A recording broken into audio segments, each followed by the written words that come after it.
Welcome to Bedtime Buddies, the chill out podcast of relaxed chat and easy nonsense.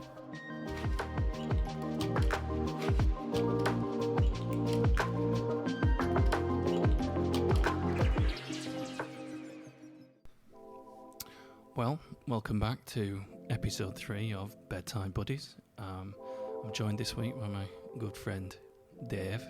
We sat here in the potting shed on Folkestone. How are you, Dave? Really well, thanks. Yeah, good, Mark, thank you. Good. Dave's never done a podcast before. This is his first one, and I'm just saying to him, I want you to imagine it's a Saturday night. I'm pissed as a fart, dragging myself through your front door, and you're tired. Not difficult to imagine, no. It's something we've lived many times before. It's the end of the night, maybe you're tired, you want to go home because it's nearly 1 a.m. and I want to keep the party going, and you hate the world. And I understand the script. it's 12 o'clock, the doorbell goes, there can only be one person. Who could it be? Which knobhead is this? A rat-a-tat upon the door. Well, it's lovely to be here. It's funny seeing this. I want to say the cold, harsh light of day, but it's actually quite subdued because there are no natural windows in here. And I'm completely sober, which is unusual. I think I came in once and said I'm not drinking tonight, and you were utterly confused. I've completely bamboozled me. It threw you off. So here we are. Obviously, this is Bedtime Buddies. This is a little podcast about us talking about bedtime routines, dreams, things that we think about before bed and stuff like that. And we'll break it up into little sections and we'll have a little chat. So realistically, this is your dream right now that you're living, isn't it, by running this business? It's funny because it is, and it kind of isn't at the same time, which I only really realised literally 3 weeks ago, I think, something like that. Yeah. I'll give you a bit of background if you like. Crack on. On the business. So it's the Potting Shed, which is a speakeasy cocktail bar, which opened in April 2019. Nice. So we're coming up for 5 years. That's that long. That long. That's crazy, man. Yeah. And it's only, as I say, 3 weeks ago, I had a couple of guys sitting where you're sitting now. And I came over and, we were chatting away during the night, and they said to me, so Dave, what's your passion? Is it cocktails? And I went, well, I mean, I really like cocktails, and I'm enthused by them, and it's what we do here, and we do it really well. But I thought, no, it's not really my passion particularly. And they went, well, so is it wine? Is that your passion? And I went, no, not really. It's not really wine. And they said, well, is it food? Because we do a bit of food in the front now. And I said, well, I like a nice meal, but no, it's not really food. And they were looking at me like, what's this dude doing running this business? This isn't his passion. And then it came to me, and I said to them, so the thing I enjoy the most is when I'm standing behind the bar, and it's a full bar, and there's just that hum, that noise in the atmosphere, and you can hear everybody, but you can hear nothing. I know exactly what you mean. And that's my passion, and that's when the penny dropped. I just like creating interior spaces where I can create that happiness for people, I guess. It's kind of weird. As a kid, used to live, when I lived in Haworth, which is like where the Railway Children was filmed and all that nonsense, and we'd go to the pub on a Sunday for Sunday lunch, and it's just like back then pubs are rammed all the time, and because you get a pint for about 4 shillings or something, I don't know where it is, and you could hear that hum, you could hear all the different voices but not an individual word, and that ambience, that sort of thing. I know exactly what you mean, and I used to find it like fascinating but a bit disconcerting at the same time, as a kid, as an adult. And I can confirm your cocktails are great. And I mean, so the sort of cocktails you produce here are the 1920s themed ones. So you're making like a Manhattan, an old-fashioned. Yeah, I'm going to pull you up on the themed, because I hate the idea of the bar being themed. Sure. Because it makes it sound like it's theme park. Yeah. Like and Disney and World. I don't want it to feel like that. Fuck you, Disney. Yeah, exactly. I don't want you to think you've got to come in here with a violin case full of cash or a gun. You know, you don't have to. You can just I was come going to in. do that. Yeah. But no, it's all classic cocktails of that Prohibition period. So 1920 through to 1933. Do you have Did you have a bar before this? Is it the first bar you've ever kept? First bar I've ever kept. Never even worked in a pub before I opened this. So what was were you watching like The Untouchables or something, or what made you think? Yeah, Bugsy Malone again. Yeah. No, so my background's men's fashion. So I worked for various menswear brands for 25 years. Yeah. And I was working generally in London, and then I moved to Folkestone in 2017. And I was still commuting as part of my menswear job. Nice. And I wanted to open a business because Folkestone made a real impression on me. And I thought if I could try and open a business here, then I can give something back. And also hopefully I can stop commuting eventually, and make that my full-time job. So because you live and work here in Folkestone now, don't you? Yeah, exactly. It's nice being able to walk to work. Oh, I've got a 5-minute commute. It's the dream, isn't it? It is an absolute dream. I'm the same, so I know exactly how you feel on that one. And as you can tell from this classic 1980s Lego T-shirt that I'm wearing, that I too concerned about men's fashion. Well, yeah. I'm not about. I was the wrong way, maybe. I was once sat in the pub in a Batman pyjama top. I'd come from work and I needed a T-shirt, and I accidentally purchased a Batman pyjama top because it was cheap. And my friend said, "Do you like my T-shirt? I got it from Vivienne Westwood." And ignorant as I was, I said, "Who's Vivienne? What's that?" And he said, "Do you know nothing about men's fashion?" And I said, "I'm sat here in a Batman pyjama top. Why would I know anything about fashion?" So that's good. So for me, I'm specifically, we're talking about dreams and nightmares at the moment. Yeah. Drunk people can be hilarious, but they can turn on a dime and they can be fucking nightmare at the same time. Yeah. What is, like, you've been here 5 years, what's your worst experience of drunken customers? Like, I've never seen any trouble in here, never any bother, and I think the worst you get is somebody who's a bit loud.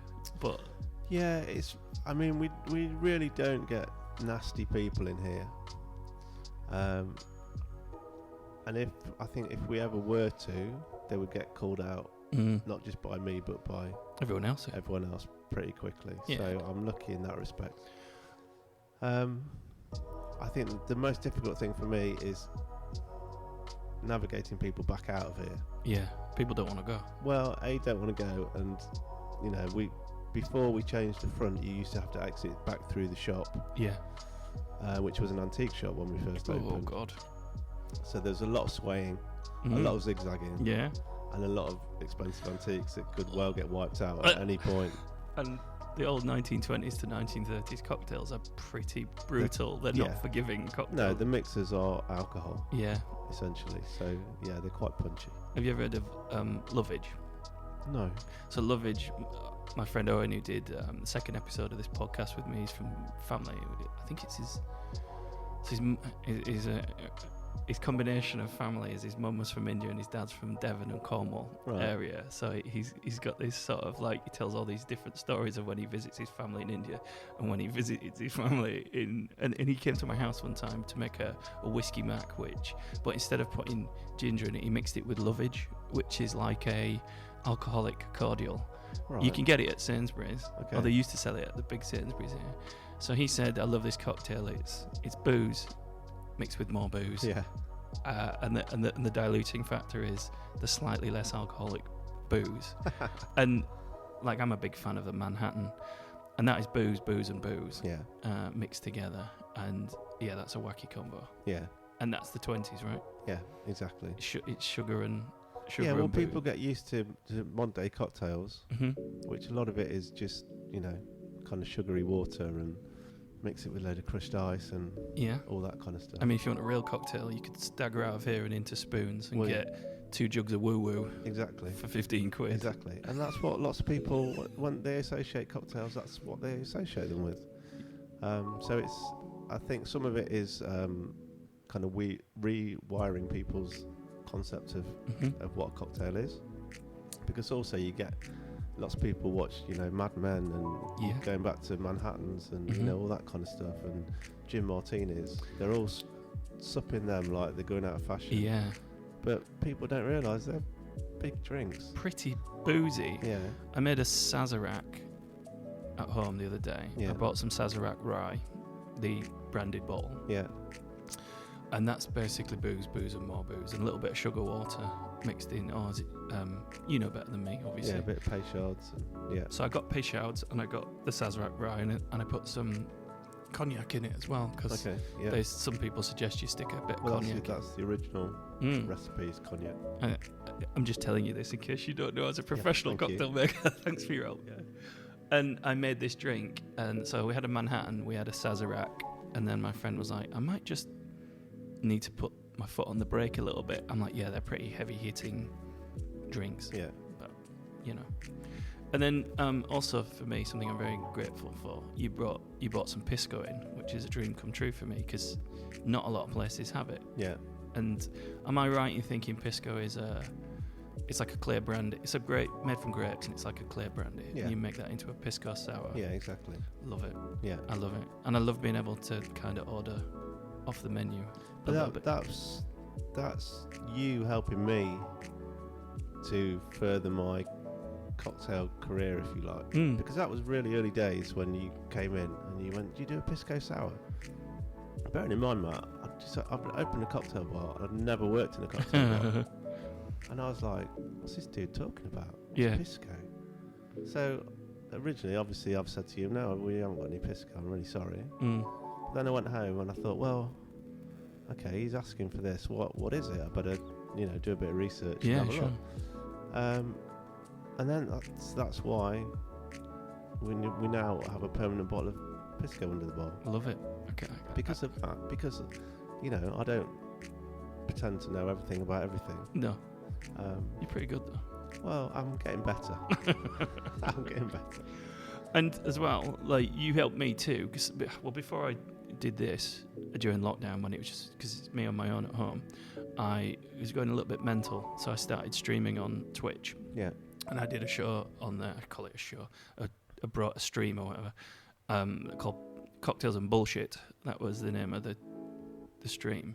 And I was reading a lot about, so I bought Difford's Guide to Cocktails. I was reading a lot about cocktails. Yeah.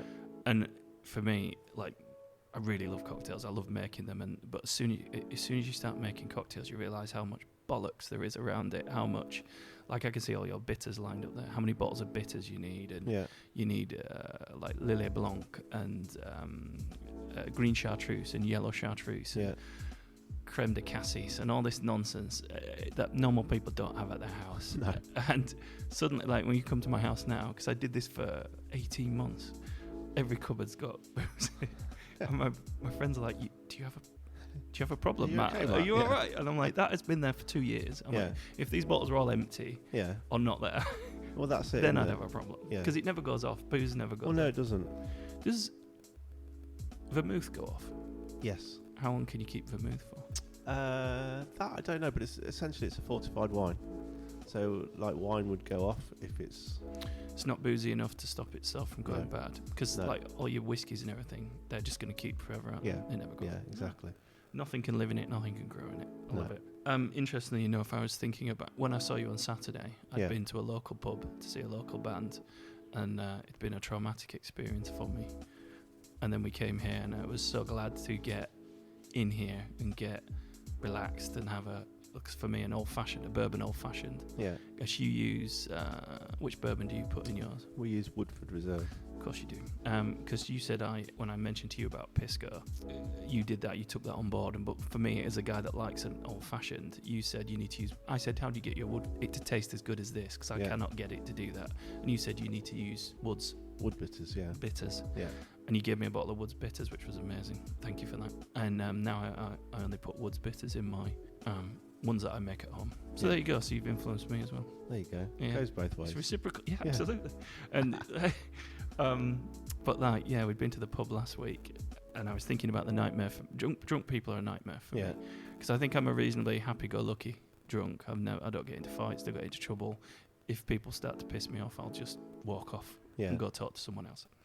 But we went down to this pub down in, I don't want to name it because I don't want to name I it. know which one. You know the one. Yes. And it's this fucking zoo in there. Like, it started off all right, but it was weird. There was a 2-bar gas-powered fire in the middle of the pub, just switched on, like, just with a bottle of gas in it, like a massive, the blue bottle of gas. Yeah. This old couple turned Caligas. Yes. I like to think of it more as a bomb than a fire.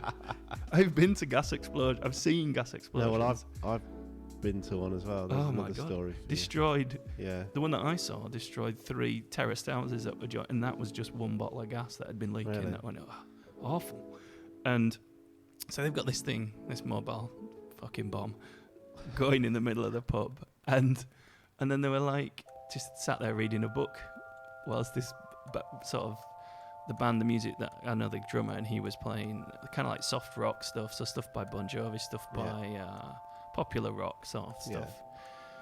There were 2 lazy boys, like not 2 guys, like 2 seats, 2 lazy boys in the middle of the pub, and just sat in.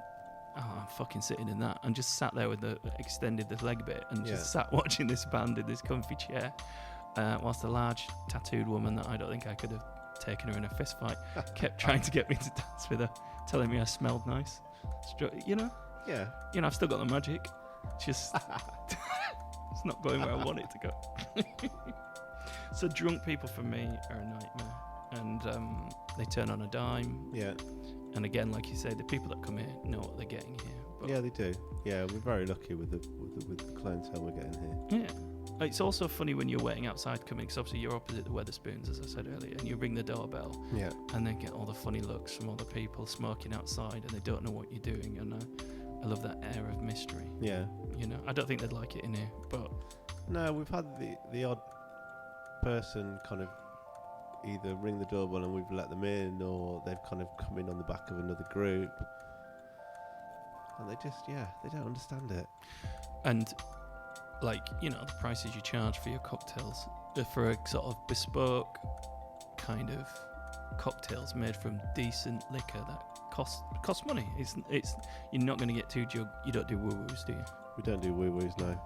I mean, think about it. I'm just saying. No, no. Well, maybe in the 2.0 version. Potting shed too. Yeah, exactly. Cheap as chips. Yeah. Do it like that. Return Target of the woo-woo. That would be wonderful. Target the other end of the market. You're talking to my friends that are like, for me, because we're on is this still Guildhall Street? No, it's not. This is Rendezvous Street. Rendezvous Yeah. Street. For me, I generally target the 4 pubs for my affection on this street, and I'll go to like Kip's Space Bar, beer shop, and then stagger to your front door and ring your doorbell. Yeah. And you're like, oh, fuck's sake. Because you've got Ring. Is it Ringo? Yeah. Does it show you a picture on your phone? It does if I want it to. Do you? I never do. I never do. I take my chances and just go through the door. Oh, the bald bastard's back. I had a pisco sour in a pub in Nottingham that was infused with avocado. Right, how did that go? It was really quite pleasant, actually. Okay. Like avocado's quite because it's weird. Avocado's quite a delicate taste, Yeah. and pisco's quite a strong, unique Yeah. taste. It's not for everyone, and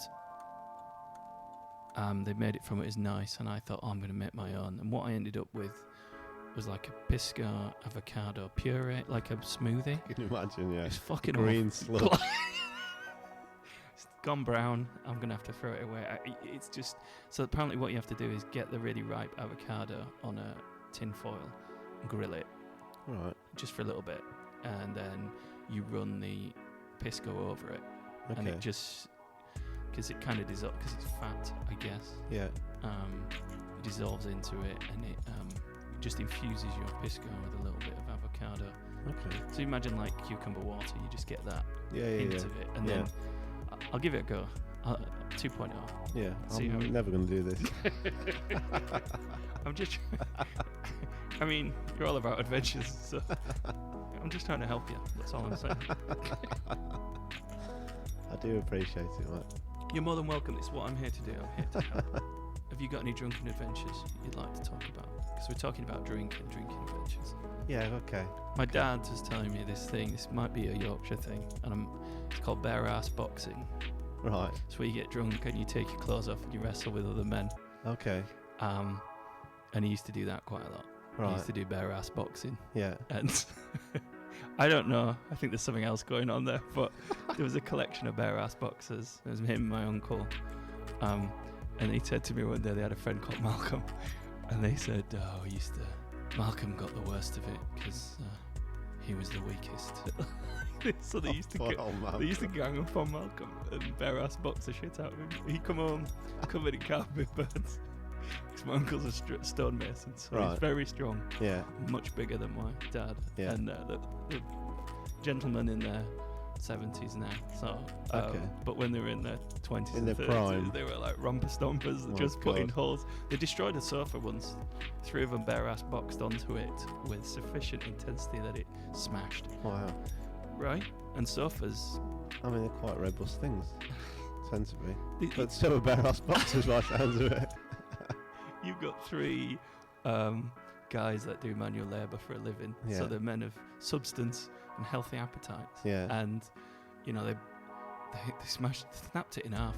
And they had to take it back to the warehouse and say, my mother-in-law sat on it. She's massive. Always my mother-in-law. My mother-in-law broke it. So that was that. I don't think I really got to much. The only thing I can remember, now you kind of put me on the spot with that, I remember there was a phase of us when we were growing up, late teens, early 20s, going cow tipping. Nice.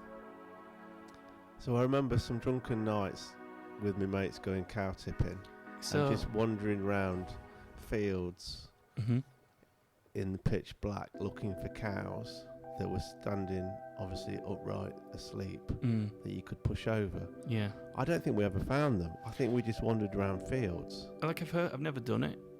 I grew up in a rural area, and having met cows, they're fucking massive. Yeah. Like, how does a cow react to being tipped over? Well, I don't know, because I don't think we ever found one. But again, we lived in a rural area, but I think we were all just so pissed. We must be a cow. We just thought, we must be a cow. Come on, let's go to the next field. Yeah. I'm trying to think. When I was at university, I went on multiple adventures whilst drunk. A lot of them ended up in A&E. Right. Not me, other people. Okay. It's the same with my dad. You got to a point where people were like, you're not... Yeah. Mothers were like, you're not spending time with him anymore because someone nearly died. Yeah. Or went to hospital. He once got someone on the front of his car bonnet in the snow. I said, we need you to get on the bonnet to help us get up this snowy hill because we need the weight on the front end of the car where the drive is. Okay. And like, yeah. So his friend Brian got on the front of the car and they were driving up the hill and they said, we're going now, Brian, you might as well stay on there, mate. So my dad's a mechanic, an engineer, so he's in overalls and covered in shit. But Brian was like an accountant, I think. So he's shirt and tie and trousers on the bonnet of a Mini Cooper, right, going uphill in Haworth, up a snowy hill. Just stay there, Brian. It's easier. I love the image of Brian's tie flapping by his ear. But Brian's so confident, over his shoulder. Brian's so confident that, Keith, you wouldn't ever do me any harm, considering his track record of putting people in the hospital. Yeah, shut up, Brian. Shut up, I'll Brian. Put it into third. Be quiet and way down the car. Like a Mini Cooper's not. He won the Monte Carlo rally in it. Yeah. It's a fast car. Yeah. So that's that. But for me, when I get drunk and I go out, my adventure is that men try to seduce me constantly when I'm drunk. Not women. Okay. That's my thing. I'm after women. Well, apart from the tattooed woman last weekend. Well, she might have been a man. She was of a size and power that I don't think I could have taken her in a fist fight. Yeah. Yeah, you couldn't tell. Yeah. But she was a nice person. I don't want to be too horrible to her. She was nice. She told me I smelt nice, which made me feel unsafe. And then when I went to the toilet, there was a poster up in the bathroom that said, "Everyone has a right to feel safe," which makes you wonder what has happened in this bathroom. That's the universe telling you something. That's it. You just get out. So for me, I get hit on by men. I went to London a couple of years ago, and we went to a beer festival, and then we went out to this place in Bermondsey called the Bermondsey Art Club, which was like an old underground public toilet that's been turned into a cocktail bar. Right. But really, really well done. Like, they've kept all the black and white tiles on the floor. Yeah. And they've kept the original decor, but obviously the rest of it is lovely. It's really nice. Yeah. It's quite expensive, but it's London and it's a swanky cocktail bar. So. Yeah. And my brother was chatting at the bar to some dude called Thomas. And I went over and said, "How are we doing?" And it must have been 30 seconds. And Thomas was a solicitor, I think. He was quite posh, very well educated. Yeah. And he was pretty drunk. And within 30 seconds, he slipped his hand into my back pocket of my jeans. And my brother said, he goes, "Well, thanks very much, Thomas. I bought you a drink." And then as soon as my brother's here, you're all over him. I said, "Quiet hands, Thomas." And to be fair, he said, I do apologise. Have I crossed a boundary?" Yes, you have, Thomas. Several, Thomas. But it's okay, we don't hold grudges. Yeah, so that's that. So we're going to move on to a little section now I like to call nighttime thoughts. Things to think about before bed. And for me, it's all the stupid things I haven't done. So for me, keep leaving my back door open. And I get up every morning, it's always reassuring that the back door's been unlocked all night. And Brilliant. sometimes the front door as well. And, I haven't been murdered, so that's good. But I was wondering last night, extended warranty. So when you buy something, extended warranty, Yeah. is it worth it? I mean, I'm one of those people that wouldn't take that out. Mm-hmm. But is that me being tight? You see, I thought that. Is it a scam? And I'll give you an example. I bought some Bluetooth noise cancelling Sony headphones. Are about 300 and something pounds, 320 quid. Yeah. I've always had bullshit in-ear ear pod things, Yeah. and they're like 10 quid. And I thought, do you know what? I deserve it. I deserve it. I'm having it. And I bought them, and then for the last couple of days, I just randomly the Bluetooth stopped. It just disconnects, then reconnects, and disconnects. And I took it back, and I had the extended no quibble warranty, and they just went, "Yep, there's a new one." Yeah. And they said, "And it's 20 quid cheaper now, so we're going to refund you 20 quid." Okay. And I think the extended warranty was something like £49, so £29 now with the money back. And I thought that was really. And a few years ago, I bought a telly, and it broke, Yeah. and they'd offered me 5 years. I said, "I've only had it 4 years," and they said, "Yeah, tellies only last about 4 years now." Really? Yeah. That face you're pulling right now, I did that. How long have you had your telly? I've had my telly since I moved here, so 2017 I bought it. It's about ready to go fucked. Is it? Yeah, like I thought. You don't watch very much. Well, that's probably why it's safe. Maybe I've extended the warranty. But if I ever get I bought an LG after when my telly went knackered. I bought an LG, and they're like, "Do you want the extended warranty for 5 years?" I'm like, "Definitely." Is that have they set me up Is for that a like the scam? iPhone starts slowing down and then packing up after Well, when you come to the end of your contract? I don't know. The thing's not built to last, or is there a whole industry built around extended warranties? Well, maybe. So, I mean, I've only had my headphones like since the beginning of the year, so a couple of months, and they literally said, "Yeah, we'll just swap you a new one straight across," and then there's your refund as well, Yeah. because it's an old. They'll be bringing out the Model 6, Yeah. and you get so that's that. And I just think I'd always get it now, Yeah. Okay. but you're too tight for it. Well, initially I didn't think I was, but yes, now you put it like that, Matt, I think I am. Yeah. I don't think I'd spend the money. Thanks for. Even with this sage advice that I've given you now about TVs only lasting 5 years. Well, yeah, it's funny because I'm terrible for losing things. Right. I do my own head in losing stuff. What have you lost? Well, keys, Mm. wallet, Your temper. yeah. Yeah. Generally, keys and wallet are the things. So much so that I've now got a GPS chip in my wallet, so I know where it is, That's good. which is great. So if I take the dog out for a walk and leave my wallet at home, I get 30 yards outside the house, and the little thing goes on my phone going, "Have you left your wallet somewhere?" How is your little dog? He's very well. Because he had a little bit of an accident when he was here the other week. I think it was your good lady. Oh yeah, shut him in the door. Sophie's dog. Yes. Yeah. Oh. Yeah. That was slow motion. It was Hideous. horror show. Like, for those of you listening, I attended drunk as usual to get myself a lovely old fashioned, and the little dog, which is called Tippy, was there, and it was your partner was here, and Yes. she went to come from the front of the shop where the deli is to the back of the shop through the shed, and she went to shut the gigantic wooden door, and you Heavy said, wooden door. and you said, watch out for Tippy, and she didn't watch out for Tippy, No. and somehow Tippy had her tiny little, and she's a little poodle. She's a Maltipoo, so she's a cross between a Maltese and a toy poodle, so she's very, very small. Very small, fluffy, cute little dog whose head was then trapped in the door with a sickening crunch, and I had to turn away. I couldn't watch, and as I turned away, I saw the horror on your face, and Alex, who did the first episode of this podcast, he was also there. The horror, the sound, and that's the doorbell. Yes, it is. Do you want to get it? You better go get it. Yeah, no, that's good. It could be me, pissed. So, you've resolved the crisis at the front door. Yeah, that was my other half actually, with said dog Tippy. Oh, good.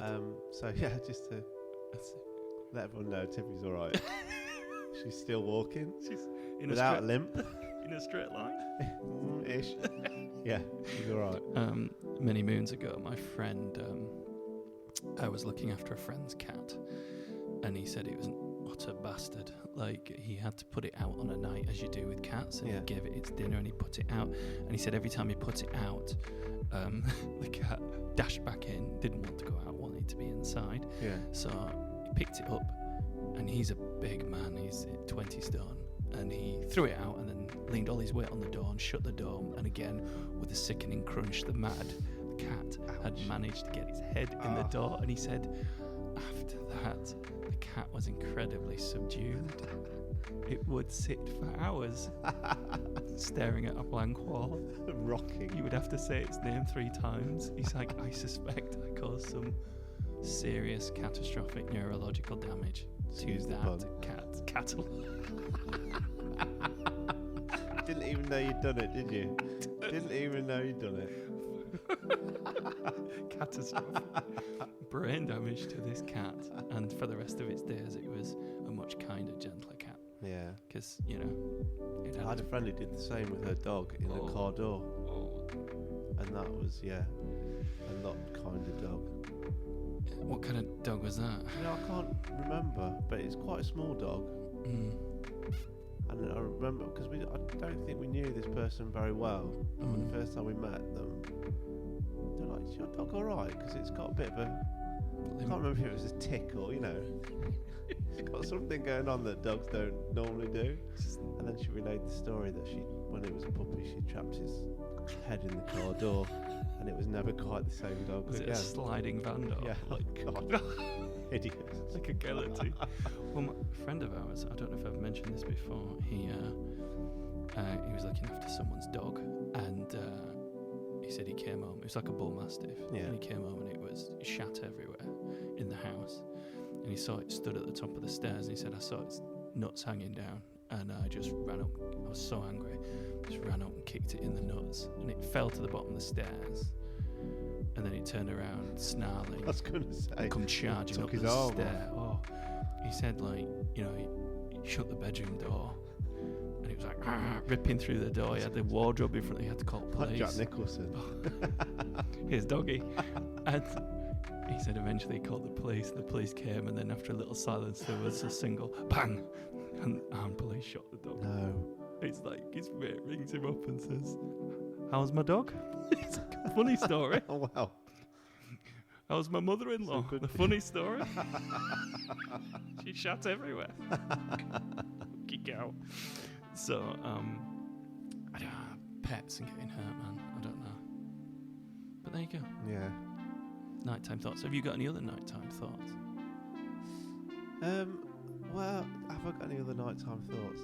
I try not to do a lot. I'm one of those lucky people that I literally can fall asleep on a washing line. So as soon as my head hits the pillow, I'm gone. I did get into a habit. I turned into an old man prematurely. started listening to the radio. Nice. And fell asleep to the radio, Mm. which is quite soothing, and you fall asleep really quickly. Yeah. But then you wake up at like 4 a.m. 3, 4, and you're listening to some right random shit on the radio at that time in the morning. Like, I mean, there's some interesting stuff, there is. but also it's just, you know, some of those phone-ins where you're like, why are these people still awake at this time in the morning? I did like. There used to be a guy who did phone-ins.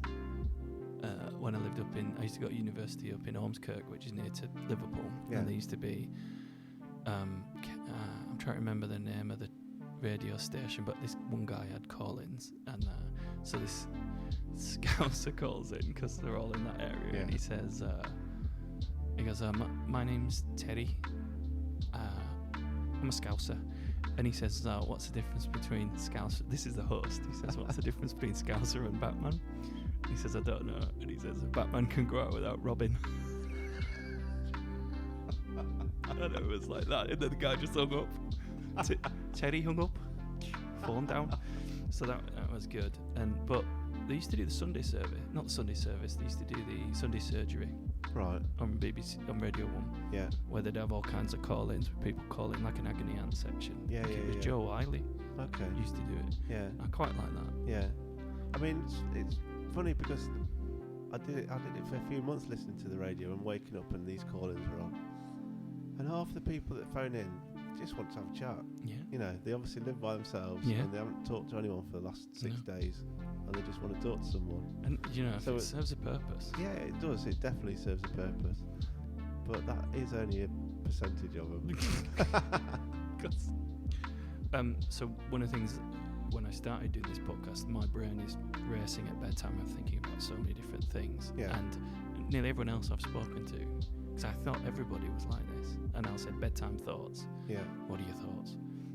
And everyone's like, no, don't have any.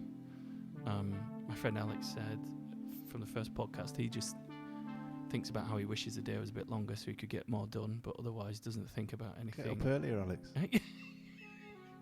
It's a simple solution. Stop getting up at 1 o'clock in the afternoon. Yeah. You get more done. You sound like you have got old before your time. It was interesting earlier on, you said I'm one of those people that could fall asleep on a washing line. Yeah. You know the provenance of that? No. So my dad was telling me this, and he says that in the days back when, if you were particularly poor, you could rent at a boarding house. They had special rooms with washing lines in them where you would pay like a penny to stay there. Okay. And but you'd be like 10 dudes in that room. And you had a chair and a washing line, and you had to sleep on a washing line. Oh, okay. But it was for, really destitute people who just, oh Christ, it's cold, I just need somewhere inside, and it'd be a chair not unlike these chairs that you've got here, but wooden, and a wire strung across the room, and they would lean on it and fall asleep on it. It's bonkers. The mad thing is, much like Tippy, we're talking about the Tippy crushing incident, and then she turns up at the front door. She's like, I'm all right. And then you said that, and I literally spoke to my dad about that like a day ago. Yeah. He started texting me as my dad. Yeah. He's not a good texter. He's no. I was supposed to be going on a date on Saturday night, and she cancelled on me, so I couldn't go out. And I told him, and he just I'll read the text out, because the syntax is all wrong. Good morning. How are things with you this morning? We're in Lanzarote for a week. Weather not... No full stops. We are in Lanzarote for a week. Weather not been very hot, but that hasn't stopped us. We went to Costa Teguise yesterday on the bus. That's the first sentence. Full stop. Off for a walk now. Full stop. So the next sentence is tiny in comparison. How did your date go? Was it question mark there? Or no, not even a full stop. How did the date go? Catch you later, Mum and Dad. No full stop, the end. And I said, yeah, she cancelled on me, Dad. And he said, hi there, any contact with your cancelled meeting after the cancellation? Just setting off for a night of excitement. Hope it doesn't end up like last night. Your mother was passed out on her head. I don't know how I managed to carry her home. Brilliant. It's probably the other way around. He has a thing he does on holiday. He'll wait till he's in a busy area where there's lots of people there, English-speaking people, tourists, and he'll break wind violently, loudly, and then say to my mum, Susan, like it's her fault. I've told you about this. And she hates it. She absolutely fucking hates it. Yeah. How long have they been married? It's in their mid-20s, like 25, 27 years. Okay. So. And this is a running gag for that. 27 years worth of gag. Susan. She's. What have you done? One of my favourite things is because they'll come home and my mum they'll have had some sort of disagreement when they're out, and they'll come in. And my dad, he just wants to sit in the chair and he wants to read the hydraulic fixtures and fittings catalogue and just quietly watch the telly, and he'll take his hearing aid out so that he can't hear anyone talking to him. He just wants his space. Yeah. And they'll come in and there'll be some sort of discussion, and my dad will say, well, that's that then. That's that settled. That's all done. Like that. Trying to draw a line under it. And I'll say, what did he do? Like that. And my mum will go off again. He did it the other time I did it. And I said, what's he done now? And so she went off and he put the catalogue down and he went, what the fuck are you? Like, looks at me like that. And I'm just sat there smiling. But after a lifetime of experiences like that, it's like, I am the way you made me. This is why I am. Yeah. You trained me at a young age to be like this. You're the mediator. You're the architect of your own misfortune, Father. Yeah. And there's only one reason you're reading that catalogue. It's just a deflection mechanism. Just everyone fuck off and leave me alone. Like, I get that as well. I never thought I'd get it as a kid. I always wanted to be where it's busy, and I want to be in the busy nightclubs, and I want to be. And as you get older, I think your tolerance for people gets to be less. And now I'm like, I'm so glad I'm away from everyone, and I'm not all the time, just for an hour. Yeah. I used to live in a shared house, and the same guy that slammed the cat's head in the door, I used to share an address with him, and he said there's times when I'd come home and just shut the bedroom door, and he'd be like, yeah, that means fuck off and leave me alone, just for an hour, like, and then we'll go to the pub. Yeah. And now, as I get older, more and more I appreciate being on my own. Yeah, I think for me, it's not a tolerance thing with people, it's I've got a better sieving mechanism for which people I want to hang out with. Yeah, absolutely. Periods of time. I had a coffee at Steep Street before I got here, and there's a guy there who's trying to talk to the people that work at the coffee shop, the ladies that work there, and he's like, this looks like a guy that's got no one to talk to, and he's come in and the social cues, he's not being offensive, he's not being horrible, he's not being nasty, but he's just not picking up on that. Yeah, read the room, mate. Social cues. I don't know if this guy maybe a little bit neurodivergent, I'm not sure, so he's just not registering this, and he's trying to continue, and you're like, cool. When you work in the service industry, or whether you're making cocktails or coffee or whatever, that must be a nightmare, right? It's quite difficult, yeah. It is quite difficult, and you tend to find it only in that kind of industry. So it's, I did retail for a long time, but now I'm doing hospitality, which is essentially retail, but under a different heading. Yeah, different something to sell. Yeah, and it's the same thing. You get people who come into the shop, stand by the counter, have a chat, people at the bar come in, have a chat, It's like, if I worked in an office, you wouldn't just come in and sit at the end of the desk, would you? You might. I've got work to do. Those guys might. Yeah. Yeah. But so yeah, I mean, it's hospitality, so the word says it all. So you have to be hospitable to people. I can look up there on the bar, and I can see when you've got like 9 cocktails lined up. Everybody wants a different. It's not like they all want 3 of these, 3 of those. Yeah. Everyone wants something different of them. How many different ones are there on the menu? 12, 13, something like that. You've expanded that, haven't you? A little bit. Yeah. Anyway, you're making like, I don't know, let's say half a dozen different cocktails, and you're trying to express the orange oils, and you're doing all this. Yeah. And people are trying to prop the bar up like a pub, and you're like, that's not. Yeah, but you know what it's like when you're in the zone and you're in that kind of flow. Yeah. Then it doesn't feel like you're making 9 different drinks because you're in that flow. But as soon as someone interrupts that flow, then you're like, right, hang on. Where am I? What? Did I put that in there? If you're, like you say, in an office, or if somebody was like a doctor doing it, and he's like trying to take someone's intestines out or put them back in, or You're right, Tony. What you been up to, mate? Like, Yeah. I'm not saying making cocktails is like open heart surgery, No. but it requires like frontal cortex. Yeah, no, exactly. It's funny because when I must have told you this story, but when I first opened the bar, it was a Saturday night and we were rammed. Nice. Back then, I did everything by myself. Sure. So I was making all the drinks, I was getting the door, I was doing the bills for people, I was doing everything, and it was busy. So all the seats were taken, but there was 3-4 seats left at the bar. Yeah. The doorbell goes, and there's this guy out there with his dad and his mate. And I recognised the guy, and he said, "Oh, I've got a table for 3 booked." And I was like, "Oh, have you? Okay, great." So tells me the password, so I know he's booked it. Yeah. And inside, I'm thinking, "Shit, Dave, I think you might have overbooked this. I haven't really got much room, but I know there's seats at the bar." So I said, "All right, come on, come in." So I brought them in, and I said, "Oh, you sit at the bar." So 3 of them sat at the bar, and the dad starts talking to me, asking me, "Well, why have you opened this bar then? What's all this about? How long have you been doing this?" Yeah. And I'm running around like a blue horse fly trying to get shit done. Yeah. So after a while I said, "Listen guys, what would you like to drink?" And they said 3 Manhattans. So I was like, brilliant. Makes my job easy. I'll do you 3 Manhattans. So I'm making these 3 Manhattans, and the guy's dad's still chatting away to me. Da da da da da. And I was like, "Yeah, all right.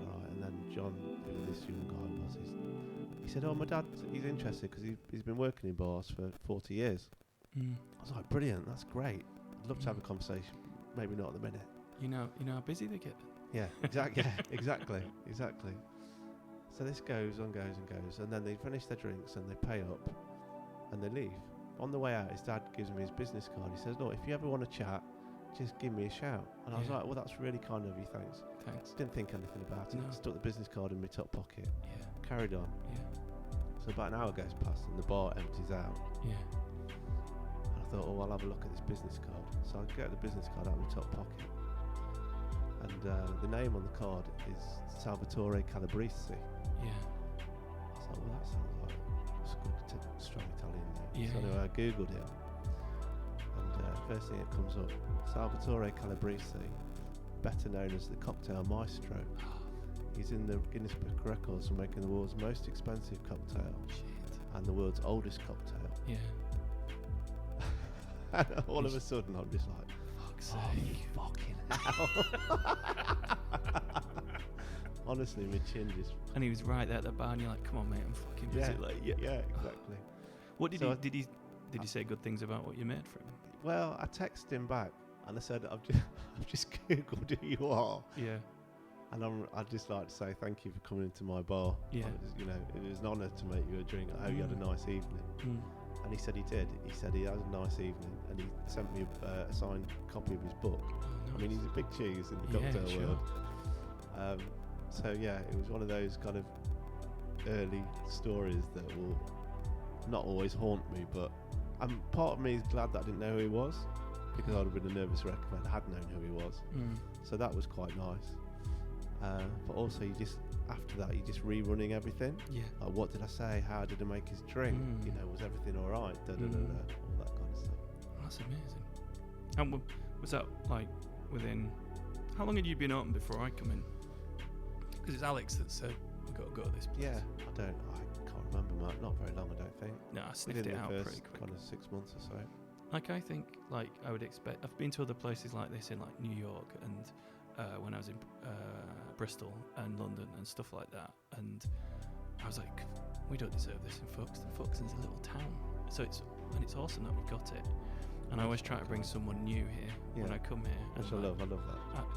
And I love I like the pantomime of bringing them in and going, well, this is just a delicatessen, isn't it? Well, like, previously it was a shop selling antiques, and you do all that, and you take him in the shed, and then my friend Neil came down here once with a Geordie guy.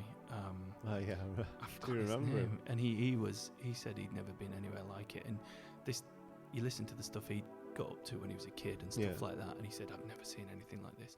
He's like, "I thought you was pulling my leg, and then brought you in, and he said, "I thought you was taking me in a shed," and then he loved it. Yeah, good. So you changed his life. Well, Good. Dave, listen, we're coming up to the hour now. It's been lovely to speak to you, lovely to be here. It's lovely to see this place as it is. Before I go, I like to tell a little bedtime story. And I've researched the depths of the internet to find this one for you. So I want you to cast your mind back and let's put ourselves a little bit earlier than the 20s. Back in 1917, Okay. George Patton was stationed in a little town in France called Berg, Right. and him and his soldiers were there, and they basically, one day the mayor of this town came up to him crying and said, "I'm so sorry, thank you for helping us, thank you for being here, thank you for stationing your troops here, I'm so sorry for the loss of your soldier that died." And he said, "No, nobody's died." He's like, "Has somebody not told me?" And he went off on one, and the lieutenants or whatever, they all said, no one's died. He goes, this mayor's like, "Yes, come, let me show you." And he took him to this shallow grave at the side of the road with a cross stuck in it. Anyway, turned out that at the end when they were leaving, this had been a latrine, and at the end, this last soldier to use it had been given a shovel. He'd filled it in, and as a joke, he'd stuck a little cross in the top of it, and he'd written on it, "Abandoned rear." And he thought that this soldier died and been abandoned at the rear of this thing, and it wasn't a grave, it was a latrine pit that had been filled in with dirt. And Patton didn't have the heart to tell this guy it was a shit pit, so all the villagers came out and laid flowers on it. Anyway, he subsequently fucked off. He returned 26 years later, and they were still putting flowers on this filled in latrine. And so with that little story burning bright in our minds, I say thank you, everybody. Well, first of all, I say thank you to you, Dave. Oh no, thank you, Matt. Thanks Pleasure. for being part of this whole podcast experience that we're doing, and thank you for your time. And I say to everyone at home, thank you for tuning in. Thank you for listening to this podcast. If you want to follow this podcast, you can see it on Spotify, we're on YouTube, we're on iTunes Podcasts, we're on Google Podcasts, and you can go to my homepage of The Preposterous Adventures of Captain Brilliant, and all of my podcasts go on there. We put this out every 2 weeks, so you can tune in then and get this. And you can also follow me, Captain Brilliant, on Facebook and on Instagram. Thank you very much for your time, and I wish you all the best. Hopefully you'll be listening in next time.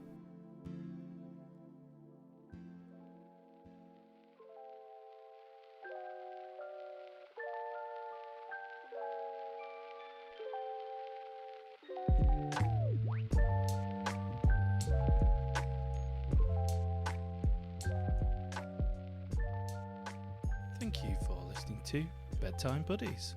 And, in the words of Ernest Hemingway, the best way to find out if you can trust somebody is to trust them. Please join us next time for more ludicrous nonsense and adventures of the serenely digressional kind. Intro music provided by Pixabay and Lo-Fi Retro Girl. Full links and credits in the podcast description.